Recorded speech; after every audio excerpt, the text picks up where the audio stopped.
Alors avant Nina Simone, Nicolas Bouzou pour l'économie. Bonjour Nicolas. Bonjour Dimitri, bonjour à tous. Voilà, la guerre en Ukraine a démarré il y a 362 jours. Est-ce qu'on peut dire que le conflit a changé l'économie mondiale, Nicolas? Absolument, pour moi c'est très clair. Le professeur d'économie à Harvard, Danny Rodrik, évoque ce qu'il appelle le productivisme. Alors ce qui veut dire, c'est qu'au fond, jusqu'à la décennie 2010, les interventions des États, les politiques économiques des États visaient à stabiliser l'économie quand les choses n'allaient pas.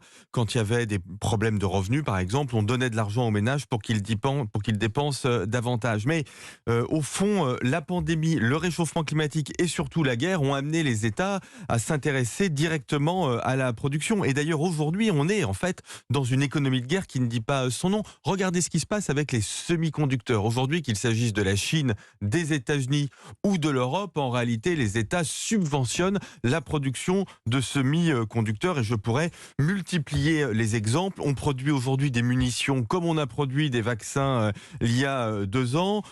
Tous les pays veulent se réindustrialiser pour gagner de l'autonomie. Et comme souvent, d'ailleurs, le mouvement est né aux États-Unis et l'Europe suit. Alors, on dit que c'est peut-être la fin de la mondialisation. Est-ce que vous êtes d'accord avec ça, Nicolas? Non, c'est pas la fin de la mondialisation. Le commerce international reste très dynamique, mais la géopolitologue Alice Ekman parle de bimondialisation. Et cette notion me paraît extrêmement juste. Ce qu'elle veut dire, c'est qu'aujourd'hui, on a une sorte de mondialisation entre amis. Au fond, on le voit bien, l'Europe essaie de se passer des hydrocarbures russes. On produit nous-mêmes nos semi-conducteurs. Au fond, la mondialisation, la petite mondialisation européenne, c'est désormais les États-Unis et les pays européens. C'est ça l'horizon économique de la France. La mondialisation entre amis, comme on commence à dire aux États-Unis.